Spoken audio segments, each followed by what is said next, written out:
tested a lot of AI tools for my kids' football practice at home.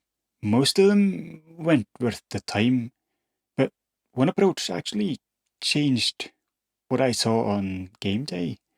And it has nothing to do with the advice most AI gives you. And look, some of what AI gives you is genuinely good advice. Small sided games, playing multiple sports, having fun, that kind of thing. That's all good. But a lot of it is a bit of a confusing hodgepodge, to be honest. It mixes approaches that don't really belong together, no framework underpinning any of it. And that makes sense because AI is trained on whatever is most common on the internet, and that's a mixed bag of approaches. Mostly traditional ones. You know, the ones where you repeat a drill, automate the movement, and you're done. That aim of making it less cognitively taxing isn't entirely wrong, but it's not what changed what I saw on match day. So I built something that fixes that gap, and I'll show you exactly how it works in a minute. You've probably noticed this. Your kid tries something in a game and it doesn't work. He or she loses the ball, and you think, they've done that 100 times at home. Why can't they do it now? And here's why. Every skill your kid has is connected to a trigger, something they see or feel in a game that tells them when to use it. Might be a gap opening, a defender shifting their weight, a teammate making a run. Isolated drills cut that connection. They train the movement but strip out the information that should be triggering it. So you end up with a kid who can execute but can't read when to. This isn't a confidence problem, it's not a technique problem, it's a practice design problem, and it's fixable. This is the framework I work from both as a physio and a coach, and it's called ecological dynamics. The practical version is quite simple. Stop designing drills and start designing games.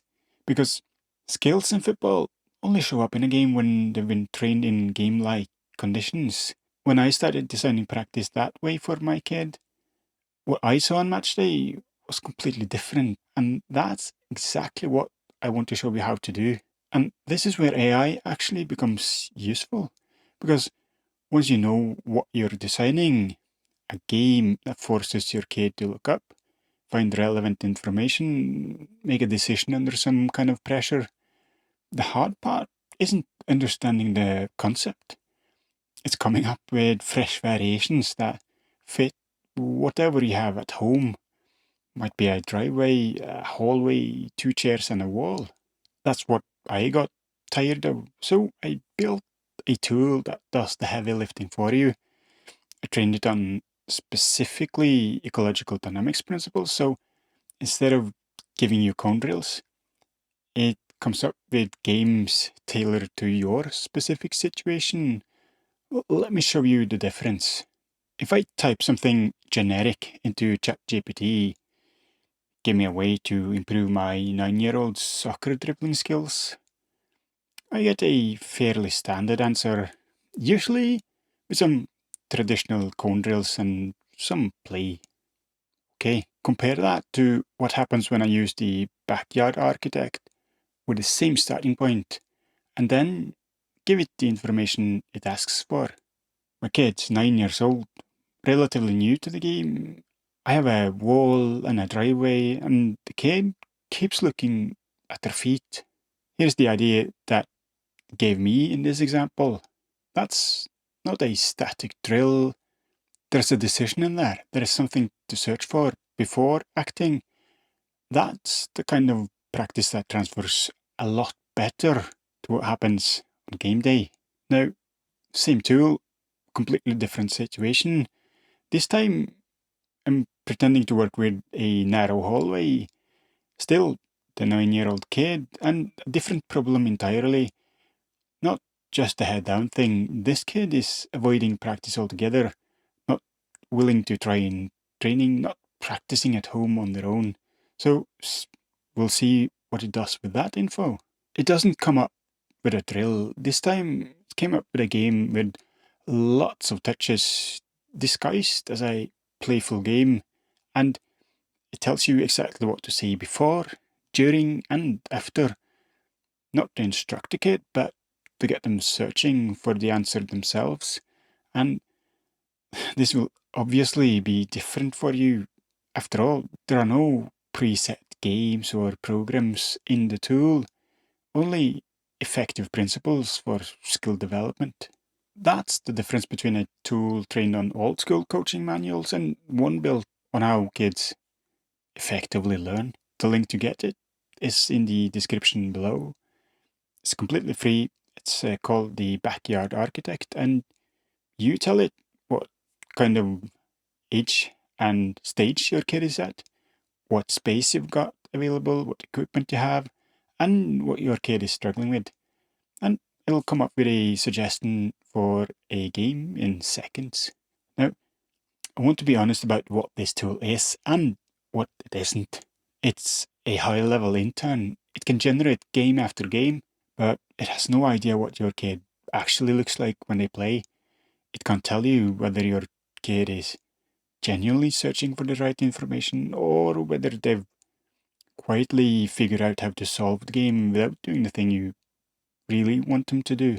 It also can't tell you if the difficulty is right. Too easy, nothing's being learned. Too hard, and it's just frustrating. Getting that balance right, that's the coaching. And honestly, that's the most important thing you can do as a parent watching these sessions. Not counting the goals, but watching their eyes, watching what they're looking for, what they're searching for. And here's why this might matter well beyond the next game. When your kid is young, 8 or 9, the game is simple enough that a kid running on learned movement scripts can keep up. But when the game gets more tactical, 12, 13 years old, the space compresses. It requires faster decisions. And the kids who grew up solving problems in chaotic environments going to have a completely different ceiling than the ones who spent their childhood weaving through cones. And we're not trying to build a kid who can navigate a cone course. We're building an athlete who can read the game. And that might just start in your own backyard. You can get the Backyard Architect from the link below. Tell it what age your kid is, what kind of space you have, what your kid struggles with, and try running one of the games it gives you. Then watch their eyes, not the ball. That will tell you more than any of the scorelines. This tool gives you a game. What it can't give you is a clinical eye, knowing whether your kid is actually searching for the right information or is going through the motions. Knowing how to calibrate the difficulty for your specific child on that specific day. That's what the Backyard Lab is for. 4 weeks, 5 families. Among other things, I watch backyard videos and tell you exactly what I'm seeing and what to change for your kid. If that's what you're looking for, the link for the next intake is also below. Thanks for watching. See you next time.